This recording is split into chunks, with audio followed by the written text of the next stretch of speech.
Sa pangkalahatan, itong pagbaba ng excise tax ay hindi po makakatulong ng malaki sa ekonomiya ng Pilipinas in the long run. Ito nga, ano bang masasabi po ninyo sa nangyayaring krisis ngayon dito sa Middle East, ang epekto po nito sa ating bansa? Kayo ho ba ay happy sa ginagawang mga hakbang ng gobyerno para tugunan lahat po ng mga pangangailangan ng mga Pilipino dulot nga nitong, dahil nga nitong krisis na nararanasan natin ngayon?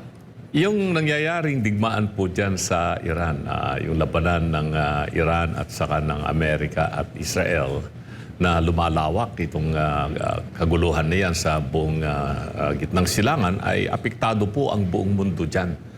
At ang isa sa mga matinding matatamaan dyan ay ang mga maliliit na bansa na tulad po ng Pilipinas dahil hindi naman po tayo oil-producing nation. Kumbaga, umaasa tayo sa mga inaangkat nating mga produkto ng langis galing sa ibang bansa. At alam naman natin na sa parting yan ng gitnang silangan, itong tinatawag nating Gulf of Oman at saka yung Persian Gulf at pinapagitnaan po yan ng Strait of Hormuz, mahigit 20% ng supply ng langis sa buong mundo ay dyan po dumadaan. Maliban lamang po sa mga kargamento pa na nanggagaling po dito sa Asia, patungo po sa gitnang silangan, papasok din sa Europa, dumadaan din po dyan sa Arabian Sea, from the Indian Ocean patungo sa Arabian Sea. So, tayo po ay talagang tatamaan po dito.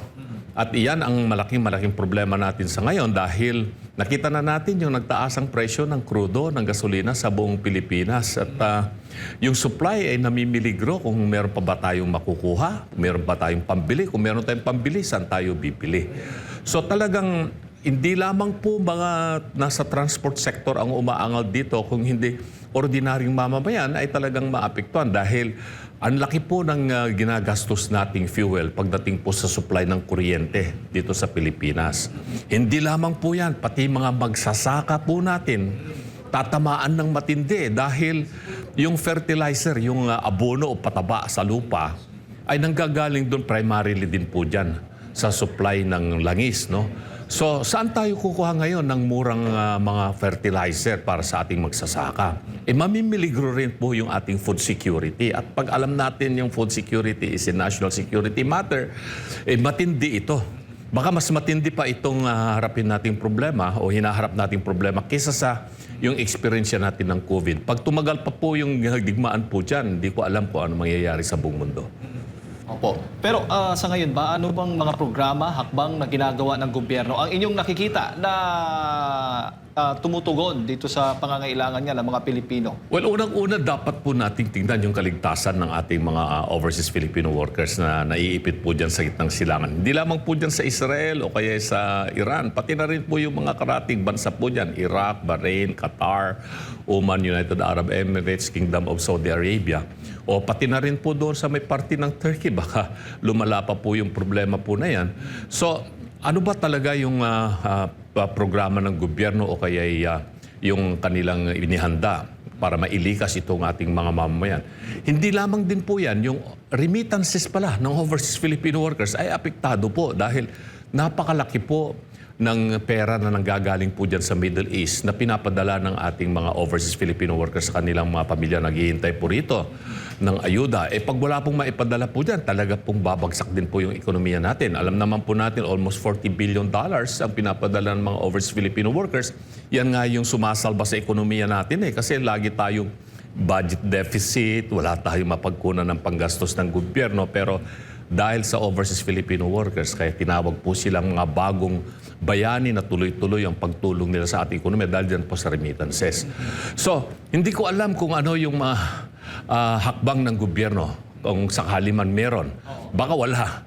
Ang tingin ko, wala silang naging hakbang para mailikas itong mga overseas Filipino workers na hanggang ngayon naghihintay kung talaga bang meron bang maipapadalang eroplano ron, meron bang chartered flights, meron pa bang pambayad ang Pilipinas para sa mga chartered flights na ito. Sinong bansa ang magbibigay sa atin ng eroplano para mailikas itong ating mga kababayan? Wala po akong nakikita. At marami pa po akong mga opinion po dyan. Tulad ng ginagawa ng gobyerno ngayon para maibsan yung presyo ng produkto ng langis, ay ibababa po nila yung excise tax. Bibigyan ng kapangyarihan ang presidente sa pamamagitan ng batas na ipapasa ng Kongreso para nang sa ganun ay bumaba pa yung presyo. Pero sa pangkalahatan, itong pagbaba ng excise tax ay hindi po makakatulong ng malaki sa ekonomiya ng Pilipinas in the long run. Siguro pang short term ito, pero alam po ninyo, sabi ko, itong aksyon ng gobyerno na ito, yung pagbaba ng excise tax, tabihin na natin ang katotohanan, this is more a political move than an economic relief. Kasi ang daming programa ng gobyerno ang maapektuhan, yung social concerns. Saan pukuha ng pondo ang pamahalaan kung ibababa mo yung excise tax? Tatamaan ang mas maraming Pilipino kaysa sa walang panggastos ang gobyerno. So, hindi rin po yan makakatulong sa totoo lang, in the long run, yung pagbaba ng excise tax.